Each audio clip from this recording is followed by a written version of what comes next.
할렐루야, 할렐루야. 수요일에 오신 여러분들을 주님의 이름으로 환영하고 축복합니다. 해마다 이때가 되면 참 속도없이 흘러가는 시간의 흐름 가운데 왜 이렇게 시간이 빨리 가지? 왜 이렇게 시간이 빨리 가지?라고 하면서 가끔씩은 명확하게 기억하고 있고 가끔씩은 다 새하려고 있는 나이를 잊어버리려고 하고 오늘이 며칠인지 오늘이 몇 월인지를 잊어버려 하는 그런 마음도 있는 것 같습니다. 하지만 이렇게 시간이 빨리 가고 시간을 잊고 싶고 시간이 너무나 손살같이 흘러가는 그런 생각이 드는 것은 어떤 이유와 연유가 아니겠나 싶습니다. 특별히 지금 이 시대를 살아가는 현대인들은 이 시간에 대한 개념들이 여러 가지가 있는데 특별히 이 착각을 좀 하는 경우가 있습니다. 우리가 흔히 시계를 보면 디지털 시계에서는 숫자가 기입되고 있고 숫자가 진행되지만 지금 이런 시계를 보면 원으로 되어가지고 이 1시부터 1부터 12까지 24시간이 돌아가는 이것을 보다 보니까 시간이 순환한다고 생각할 때가 가끔씩 있습니다. 좀 더 쉬운 말로 풀이하자면 시간이 반복된다는 것이죠. 월요일, 화요일, 수요일, 목요일, 금요일, 토요일, 요일은 조금 다른데 계속 시간이 돌고 이 다람쥐 쳇바퀴처럼 이 흘러가는 이 굴러가는 그런 시간이라고 착각을 만드는 그런 시대적인 어떤 사유 가운데 흐름 가운데 있는 것 같습니다. 특별히 일선에서 일을 하고 어떤 것들을 준비하고 어떤 것들을 생애 주기에 맞춰서 조금 더 힘있게 걸어나가는 세대들은 더욱더 그러한 것 같습니다. 청년들이 제일 많이 힘들어하는 요일 가운데 월요일이 있습니다. 청년들은 이렇게 말합니다. 월화수목 금토 월화수목 금금금금금 토주 이 주님의 몸된 교회를 섬기는 청년이지만 주일도 가끔씩은 버거울 때가 있거든요. 평일보다 더 바쁩니다. 아침에 7시 반에 일어나가지고 딱 모든 걸 다 하고 마치면 저녁 먹을 시간을 놓쳐버리고 10시에 허겁지겁 저녁을 먹다 보면 내일이면 출근해야 되고 이렇게 계속 시간이 반복되는 것만 같고 뭔가 시간이 뭔가 이게 계속 반복되고 또 흘러가는 그런 모습들 저와 여러분들의 그런 생각과 어떤 지점은 아닌지 모르겠습니다. 그러한 시간의 흐름 가운데 우리가 있을 때 참 하루하루가 반복되고 힘들다고 생각할 때가 많이 있는데 특별히 이 연말을 시간을 보내면서 특별히 주님의 오심을 기념하는 이 성탄의 계절에 시간의 의미가 저와 여러분들에게 어떤 의미가 있는지를 오늘 말씀을 통해서 함께 살펴보려고 합니다. 오늘 말씀 이 데살로니가전서 5장 1절부터 11절 말씀은 저와 여러분들 하나님의 백성에게는 특별한 시간의 의미가 있다고 우리에게 말하고 있습니다. 오늘 말씀의 배경이 되는 이 데살로니가라는 이 도시는 이 로마 안에서 상당히 유력하고 상당히 활기찬 도시였습니다. 이 도시 안에서 많은 무역이 이루어지고 교류가 이루어지다 보니까 이 물자가 많고 돈이 많아서 먹고 살만한 그런 시대였습니다. 그런 이때 평화로운 시대, 덜함도 없고 어떤 위협도 없는 그런 시대 가운데 너무 편안하고 또 어떤 이들은 너무나 힘들다 보니까 반복되어지는 이 시간의 흐름 가운데 힘들어하는 사람들을 향해서 사도 바울은 성경의 시간관을 말해주고 있습니다. 이 성경의 시간관은 무엇인가 하니 성경은 시간이 반복되는 것이 아니라 시간의 출발에서부터 시간의 끝이 있다는 것입니다. 저는 사실 오늘 이렇게 예배를 드리면서 주부를 펼치고 이 찬양대의 찬양을 들으면서 깜짝 놀랐습니다. 오늘 말씀과 너무나 맞는 찬양을 하길래 이래서 예배는 똑바로 드립니다. 절대 짜고 치지 않았는데 이 말씀의 흐름대로 예배의 주인 되신 주님께서 맞추신 것 같습니다. 곧 오소서 임마누엘 주님. 저와 여러분들 이 시대를 살아가는 모든 성도들은 이 끝이 있는 시간 가운데 살아가고 있습니다. 이에 대해서 사도 바울은 이렇게 말하고 있습니다. 데살로니가전서 5장 1절부터 3절의 말씀 보면 이 주의 날이 밤에 도둑같이 이룰 줄을 우리가 알아야 되고 특별히 이런 것들을 모르고 살아가는 사람들의 어떤 세태에 대해서 3절 말씀 보니까 그들이 평안하다, 안전하다 말하고 있다고 합니다. 이 평안과 안전은 당시 로마 제국을 지배하고 있던 이념이었습니다. 로마가 다른 어떠한 이 역사 가운데 존재하였던 나라들보다 가장 확신할 수 있고 가장 자랑할 수 있는 것은 평화와 안전이라는 겁니다. 로마만큼 이렇게 평화가 넘치던 이 제국이 있었나? 로마만큼 이렇게 안전한 나라가 있었나? 특별히 이런 시대들은 이 팍스 로마라가 하여서 이 평화가 충만한 온 로마 제국 가운데 평화가 흘러 넘치는 것을 황제 스스로도 자랑하고 있고 로마의 모든 시민들이 인정하고 있었습니다. 특별히 이런 로마 가운데 평화와 안전을 가져다준 몇 가지 도구들이 있었죠. 바로 로마의 뛰어난 이 법들. 지금도 법을 공부하는 분들은 이 그 시대 로마의 법이 지금도 유효하고 많은 부분이 있어서 이 참고할 만하다고 합니다. 로마가 또 무엇이 뛰어났습니까? 도로가 뛰어났죠. 모든 길은 어디로 통한다? 로마로 통한다. 예, 로마로 통하게끔 대로를 놓은 거예요. 이 대로 가운데 이 무역과 물자와 군사와 이 사람들의 인력이 로마로 향할 수 있게끔 잘 닦아놨습니다. 또 로마는 이 군사력도 이 세계 최강이었죠. 게르만족이니 어떤 그런 이방인 민족들을 다스릴 수 있는 강력한 이 군단들을 만들어 놨습니다. 그리고 로마는 문화도 뛰어났죠. 로마는 이 문화로 뛰어나서 이 로마 시대에 향유화했던 그 문화들을 지금도 기념하고 지금도 추앙하는 사람들이 많이 있습니다. 또한 로마는 넓은 영토를 가지고 있고 그 영토 가운데 수많은 이 지배하는 사람들이 있었지만 그들의 문화를 존중해 주던 자유도 있었습니다. 황제의 통치권에 반항만 하지 않는다면 그들의 독특한 문화를 인정해 주는 이 자유를 보장하는 이 모습 또한 로마 가운데 이 번영과 평안을 가져다 주었습니다. 사랑하는 대동의 성도 여러분, 이 로마 시대에 가장 자랑하던 이 평화와 안전, 이 평화와 안전은 저와 여러분들이 살아가고 있는 2024년도 이 시대에 가장 우리가 원하고 싶은, 우리가 가장 따르고 싶고 갖추고 싶은 가치 아닐까요? 그 누가 불안한 삶을 생각하겠습니까? 그 누가 이 평화롭지 않은 삶을 원하겠습니까? 특별히 이 한반도를 둘러싸고 있는 이 정세 가운데 이 주님의 몸된 교회가 기도하고 주님께 간구하고 있는 것은 주님께서 우리 대한민국을 보존하여 주셨고 주님께서 우리나라를 인도하여 주셨고 평화와 자유와 안전이 넘치는 나라됨을 위해서 기도하는 것은 마땅한 일입니다. 그리고 이 안전을 넘쳐서 이 평안, 이것은 이 신앙의 유무와 상관없이 모든 국민들, 모든 사람들이 따라오고 있고 추구하고 있는 가치이기도 합니다. 그런데 그 평안과 안전이 전부인 양, 그리고 이 평안과 안전이 마치 사람이 스스로 확보할 수 있고 갖출 수 있다고 착각하고 살아가는 삶에 대해서 사도 바울은 하나님께서는 오늘 말씀을 통해서 이렇게 경고합니다. 이러한 이 가치를 가지고 살아가던 사람들에게는 시간이 이렇게 느껴지고 구해진다는 것입니다. 바로 밤에 속한 자, 잠든 자, 술에 취했다는 이미지로 그러한 시간감 가운데, 그러한 가치관 가운데 평안과 안전이 전부이며 평안과 안전이 사람이 스스로 취할 수 있다고 착각하고 살아가는 사람들을 밤에 속한 자, 술 취한 자, 잠든 자라고 표현하고 있습니다. 이 밤, 이 잠, 술은 이 통일된 어떤 유사한 이미지가 있습니다. 흐리멍텅하죠.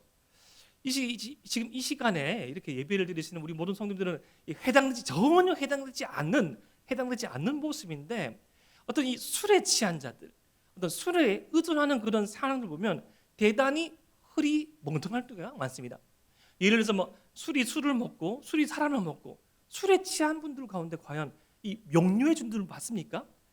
약주를 드시면 드실수록 막 성령 충만해지고 막 절제되어지고 이성지어지고 합리적이고 절대 그렇지 않습니다. 과거의 감정이 쓴뿌리처럼 다시금 일어나오고 하지 말아야 될 말을 하고 실현을 하고 잘못된 행동을 하다가 결국에 뭐합니까? 잠듭니다. 술에 취하면 잠들게 되었어요. 그 시간의 유무와 상관없이. 왜 그렇게 잘할까요? 술 취한 적 없습니다. 예. 그런 유사점이 있다는 것이죠. 그런데 그리스도인들은 이와는 다른 시간관, 이와는 다른 가치관을 가지고 이 시대를 살아갑니다. 바로 끝이 있는 시간, 목적이 있는 시간, 방향이 있는 시간 가운데 살아간다는 것입니다. 데살로니가전서 5장 4절과 5절 말씀을 우리 함께 한번 읽어보겠습니다. 시작. 형제들아 너희는 어둠에 있지 아니하며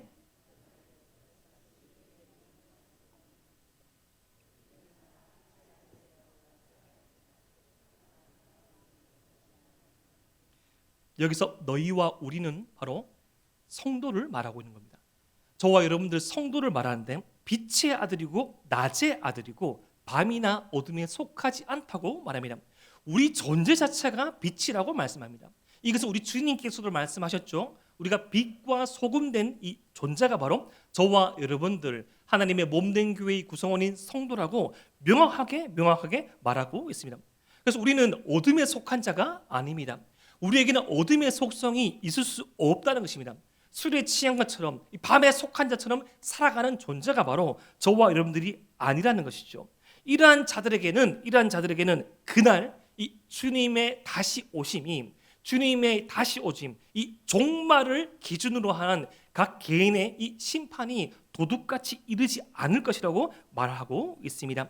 데살로니가전서 5장 6절 말씀 보면 그러므로 우리는 다른 이들과 같이 자지 말고 오직 깨어 정신을 차릴지라. 하나님을 알지 못한 자처럼 방향 없이 목적 없이 자기 자신이 주인 되어서 이 평안과 안전만을 추구하고 이것을 내가 이루어갈 수 있다는 착각으로 살아가지 말 것을 저와 여러분들에게 권면해주고 있습니다. 이 자고 취한다. 이 자기주도로 보이지만 자기주도적으로 아주 능력 있어 보이고 아주 유능하게 보이고 아주 잘 나가는 것처럼 보이지만 결국에는 하나님의 인도와 보호심 가운데 있지 아니하는 그 인생은 밤에 속했고 이 술에 취하고 잠에 취한 자, 잠에 잠든 자라고 표현하고 있습니다.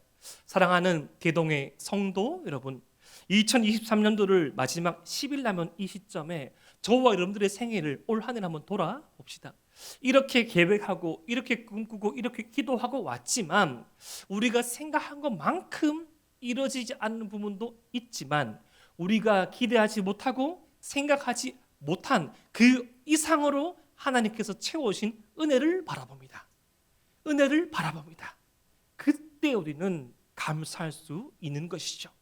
하지만 내 욕심과 내 계획과 나의 힘으로 몸부림 쳐보고 마치 내 손아귀에 온 것처럼 여겨지는 일들, 삶의 열매들, 관계들이 있다고 생각하겠지만 어느새 우리의 손을 빠져나가고 우리가 홀로 있는 그 모습 또한 우리는 기억합니다.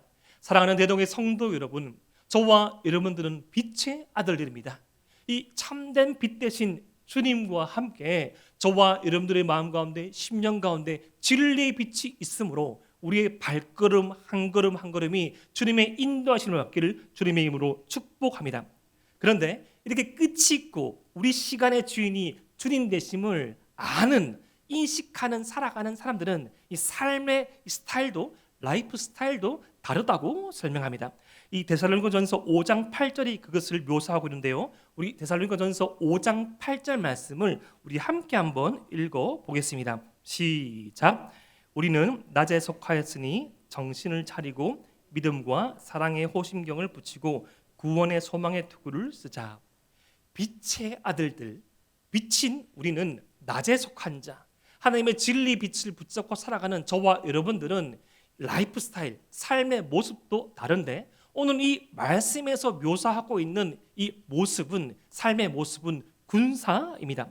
정신을 차리고 믿음과 사랑의 호심경을 붙이고 구원의 소망을 투구를 쓴 사람이 바로 저와 여러분 성도라고 말합니다. 이 말씀을 세번역 말씀을 읽어보면 그러나 우리는 낮에 속한 사람이므로 정신을 차리고 믿음과 사랑을 가슴막이 갑옷으로 입고 구원의 소망을 투구로 씁시다.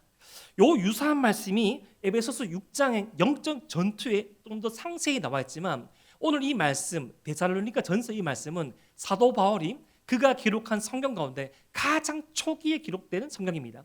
그러니까 주님께서 승천하신 지 얼마 안 됐을 때 사도 바울이 처음 기록한 성경으로 여겨지는데 그때 사도 바울이 주님께 말씀을 받아서 저와 여러분들 성도의 삶이 어떠한지를 생각해 봤을 때 바로 이 시대를 살아가는 이 성도들의 모습은 영적인 전사라고 생각했던 것입니다. 에베소서 6장에 비해서 훨씬 그 모습이 덜 갖춰져 있지만 가장 중요한 거 가슴을 막고 머리를 보호할 것을 말하고 있는데 가슴을 무엇으로 막습니까? 재물과 지혜와 학력으로 막습니까? 아니죠. 믿음과 사랑으로 막는다고 합니다. 주님을 향한 믿음과 주님께 받은 사랑과 주님을 향한 사랑으로 이 험한 세상 가운데 우리의 심장을 막을 수 있다는 것이죠. 우는 사자처럼 잡아먹을 자를 보고 있는 이 마귀가 활개치는 세상 가운데 이 전쟁에 있어서도 싸움에 있어서도 심장을 찔리면 죽는 것처럼 우리 가슴을 보호할 것은 평안과 안전이 아니라 우리 심령을 보호할 수 있는 것은 우리를 향하신 주님의 사랑과 우리를 향하신 주님의 은혜에 대한 믿음만이 저와 여러분들의 이 심장을 보호할 수 있음을 믿으시길 바랍니다. 그리고 우리 이 머리, 우리 이 정신을 보호하시는 것은 무엇입니까? 바로 구원의 투구입니다. 우리 힘으로 살아가는 인생이 아니라 하나님의 은혜로 말미암아 구원받은 인생, 예수 그리스도의 십자가 보혈로 말미암아 존귀케 된 인생. 세상은 때로는 우리의 모습을 바라보면서 이러한 초라한 모습을 비춰주면서 이래도 주님을 믿으려고 우리의 믿음을 흔들 수 있는 세상이지만 그럼에도 불구하고 우리의 마음을 지키고 우리의 머리를 감싸며 우리의 생명을 보호하는 것은 바로 저와 여러분들을 향한 이 구원임을 믿으시길 바랍니다. 이 주님을 향한 믿음과 소망, 믿음과 사랑을 가슴팍에 붙이고 이 구원의 소망을 투구로 살아감이 저와 여러분들에게 필요하다는 것입니다. 요즘은 이 어떤 상황에 맞는 옷차림새를 대단히 많이 중요하게 여기죠. 회사 어떤 동호회, 회사의 어떤 생활들을 할 때 리더가 바뀌면 리더의 취미에 따라 따라갈 때가 상당히 많이 있습니다. 얼마 전에 저희 친구들, 저희 후배들한테 말을 들어보니까 그 회사의 그 사장님이 등산을 좋아하신답니다. 새롭게 오신 그 CEO께서 등산을 좋아하시니까 803을 등반한다고 하니까 803을 등반한다고 하면 뭘 해야 됩니까? 평소에 못 하던 체력을 갖추고 날씨를 보고 그랬는데 다 등산복을 사는 거예요. 성형색색. 우리나라만큼 등산의 진심인 등산복의 진심인 그런 민족이 있을까요? 형형색색 단풍보다 더 아름답게 누가 보면 에베레스트 등정한 줄 압니다. 스틱도 한 개가 아니고 2개 근데 이 새로 오신 그 CEO 보니까 너무나 이제 미국에서 건너셔볼지 모르겠지만 너무나 편안한 모습을 보셨는데 산을 너무 잘 타시는 거예요. 마지막 올라가셨다가 내려오시면서 이 부하 직원들한테 저희 후배에게 그렇게 말했답니다. 옷에 신경 쓰지 마시고 산을 탈 수 있는 체력을 기르십시오. 등산의 기본이 무엇입니까? 옷을 잘 입는다고 올라가는 것은 아니죠. 또 잘 입으면 더 좋죠. 잘 올라가처럼 느껴집니다. 근데 등산을 하려고 할 때 누가 하이를 신고 옵니까? 등산을 하려고 할 때 누가 조리를 신고 옵니다. 저도 예전에 한 20대 때 선배들 따라가지고 산을 올라간 적이 있는데 그때 정말 이 체력이 넘쳐가지고 조리를 신고 갔습니다. 쪽발이라고 쪽발이. 조리를 신고 올라갔습니다. 지금 같으면 엄지에서 피가 날 건데 그때는 갓 제대하고 체력이 넘치니까 올라가는 거예요. 지금 그러다가 어떻게 합니까? 실족사입니다. 실족사. 큰일 납니다. 갖춰 입어야죠. 누가 결혼식에 상복을 입고 갑니까? 누가 결혼식에 딱 이제 가장 중심이 어떻게 보면 우리 결혼 예배에서는 이 주님께서 중심이시지만 이 결혼 예배 이 주님 왜 이 신부가 제일 중심이잖아요. 분물들이 하나가 있죠. 신부보다 더 아름다움 아닙니다. 그래서 서양에서는 흰색의 옷을 잘 안 입죠. 흰색 빼고 거의 다 입습니다. 오직 그 화이트 컬러 웨딩 드레스는 신부만 입는 것입니다. 그런데 이 신부가 입어야 될 웨딩 드레스 비슷한 옷을 입고 오면 무례한 겁니다. 그 상황에 맞지 않은 것이죠. 누가 경우와 상황에 맞지 않은 옷을 입고 그렇게 잘 살아가겠습니까? 그런 사람은 아무도 없지요. 저와 여러분들이 살아가는 이 하루하루, 살아가는 이 대동의 성도분들이 한 걸음 한 걸음 걸어가고 있는 이 삶의 현장은 많은 순간 우리에게 치열한 전쟁터와 같은 순간입니다. 저와 여러분들 한 사람 한 사람은 치열한 영적 전투에 서 있는 전사입니다. 그러기에 우리가 그 어떤 무기로 그 어떤 이 무기의 능력으로 이길 수 있는 것이 아니라 하나님을 향한 그 믿음과 사랑, 주님께서 저와 여러분들에게 허락하신 그 은혜를 옷 입을 때 이 시대를 승리하고 살아갈 수 있다는 것입니다. 그런 이 시대적 상황을 사도 바울은 에베소서 6장 11절과 12절에 이렇게 말하였습니다. 마귀의 관계를 능히 대적하기 위하여 하나님의 전신갑주를 입으라. 우리의 시름은 뭐를 상대하는 것이 아니요 혈과 육을 상대하는 것이 아니요 통치자들과 권세들과 이 어둠의 세상 주관자들과 하늘에 있는 악의 영들을 상대함이라. 여기서 이 통치자와 악의 영들은 이 사도 바울이 표현한 어둠의 그런 영들, 어둠의 진영에 있는 사람, 어둠의 진영에 있는 존재들을 세세하게 표현하는 것입니다.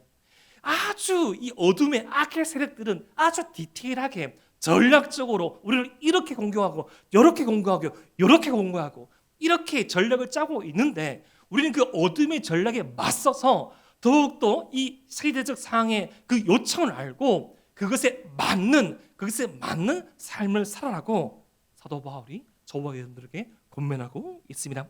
사랑하는 대동의 성도 여러분, 우리 이 삶을 주님께 맞추고 우리의 삶의 형편을 깨닫고 살아갑시다. 비록 이 삶이 힘들고 어렵지만 우리의 영원한 이 전설의 신 주님과 함께라면 이 영적인 전투를 승리할 수 있습니다. 승리할 수 있습니다. 뭐 있노? 아유, 올한해 이렇게 많이 쓰러지고 이렇게 많이 쓰러지고 이렇게 많이 실패했다 생각하시지만 우리 주님은 우리 믿음의 승리만을 기억하십니다. 우리 주님은 또한 우리 영적인 아버지 또한 되십니다. 대부분의 부모님 그렇지 않습니까? 자녀들을 양육할 때 자녀들이 100점짜리 자녀로 누가 그렇게 성장하고 성숙합니까? 100번의 실패를 기억하는 것이 아니라 한 번의 선함을 기억하죠. 100번 넘어져도 한 번 바로 일어서면 그거 붙잡고 온전한 사랑을 내어주는 것이 부모님 아니겠습니까? 그 주님께서 부모의 마음으로 저와 여러분들을 바라보고 계십니다. 오늘이 특별한 이유가 있습니다. 그 누군가에게는 오늘이 반복되어지고 오늘이 너무나도 다람쥐 쳇바퀴처럼 굴러가는 또 똑같은 일상처럼 느껴지지만 오늘이 우리에게 특별한 것은 우리가 다시 오실 주님을 기억하고 기념하고 살아가기 때문입니다. 우리 주님 반드시 다시 오십니다. 그 주님의 다시 오심을 생각하며 기록한 말씀이 바로 데살로니가 전서 말씀이었습니다. 마치 이 데살로니가 전서 말씀은 이 AD 50년경에 기록되었습니다. 우리 주님께서 승천하신 지 한 20년쯤이 지났습니다. 근데 너무나 생생한 거예요. 이 초대교회 교인들 중에서 이 주님의 이 승천을 본 사람들의 증언을 듣고 생생한 이 모습 이대로 오시리라는 그 메아리 치는 주님의 말씀을 붙잡고 참 많은 성도들이 힘을 내고 살아갔습니다. 예전에 이 한때 대히트했던 이 국제시장이라는 영화를 보면 이 주인공이 헤어지면서 어디서 만나자고 말합니까? 꽃분이 내고 만나자고 말합니다. 어디서 만나자고 말하고 헤어지죠. 그것을 기억하고 계속 살아갔는데 그거 말고요. 우리 주님께서 이 모습 이대로 다시 오실 것이라고 말씀하신 것을 보고 들은 성도들이 그 믿음의 자녀들에게 이 말씀 반드시 다시 오신다. 꼭 다시 오신다. 오신대. 근데 이것이 말이 흘러가고 전해지고 구전되어져. 이 말씀 붙잡고 살아갈 때 많은 날들 가운데 성령의 인도하심과 보호하심과 동행하심 그리고 점점점 기록되어져 가고 구전되어져 가는 말씀을 통해서 은혜를 받고 살아가지만 이 데살로니가를 중심으로 또 흩어져 있는 로마 제국 안에서의 자기 자신의 모습 보니까 또 쓰러지는 모습도 너무나 많잖아요. 이 평안과 안전의 구호를 외치는 이 로마 제국 안에서 주님이 아니라 어쩌면 저 로마 황제가 신처럼 느껴지기도 하고 믿음의 이 어떤 동역자들, 믿음의 어떤 선배들, 후배들, 믿음 지키고 있다가 황제의 이 숭배의 권위를 받고 변절하는 사람들, 그리고 주님의 이 승천의 모습을 보고 살아가던 믿음의 선지를 점점 사라져 가고 그런 시대적인 이 배경 가운데 사도 바울은 이 말씀을 기록하면서 반드시 주님께서 다시 오신다고, 주님께서 다시 오시니 그 주님의 재림의 날을 소망하고 기다리라고 말씀하셨습니다. 그런데 우리 주님 자신 스스로 자신이 오실 것에 대해서 말씀하신 또 말씀이 있죠. 너무나 유명한 말씀 가운데 열처녀 비유 말씀이 있습니다. 마태복음 25장 1절 말씀. 그때의 천국은, 여기서 천국은 하나님의 집의 통치 재림을 또 의미합니다. 마치 등을 들고 신랑을 맞으러 나간 열처녀와 같다 하리니.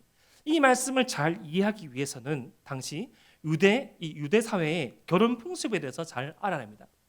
당시 신랑과 신부가 만나서 결혼을 약조를 합니다. 약조를 하면 약혼식과 비슷한 것을 하고 1년 내지 2년 안쪽으로 결혼을 하는데, 이 결혼식 날짜는 이 신랑도 모르고 신부도 모릅니다. 오직 이 신부의 아버지가 결혼식 날짜를 아는 거예요. 그러면 신부는 뭐 하나? 올 신랑을 맞이할 준비를 하는 겁니다. 올 신랑이 언제 올지 모르지만 하얀 세마포 옷을 예비한 채, 가장 중요한 것을 딱 둔 채 올 신랑을 예비하면서 기다리는 것입니다. 그래서 이 신랑이 올 쯤 돼 가지고 소문은 좀 나겠죠. 온다고 하면 그렇게 밤에 오면 등을 키고 나가서 온 그 새 신랑을 맞이하는 것입니다. 그런데 잠을 콜콜 자면서 조금은 힌트를 주지만, 오늘 말씀에서 힌트가 나와 있는 게 우리 주님이 다시 오실 그때 해산의 고통과 같은 것이 있다고 하죠. 진통이 막 옵니다. 진통. 근데 진통이 오지만 이 아이를 놓을 때 이 몇 월 며칠에 놓는다고 절대 모르죠. 절대 모릅니다. 예상일이 나오지만 틀릴 때가 상당히 많습니다. 저는 이 첫째 아이를 놓을 때 이 예상일보다 조금 빨리 가가지고 저희 아내가 14시간 진통하고 제왕절개했습니다. 날짜를 예상하는데 날짜가 안 맞아요. 그럴 때 상당히 많을걸요. 근데 해산의 고통, 이 주님의 다시 오심을 예고할 때 뭐 전쟁과 전쟁이, 민족과 민족이 기근이 일어나고 갖가지 사인과 징조가 있지만 그 날과 시는 오직 하나님만 아시죠.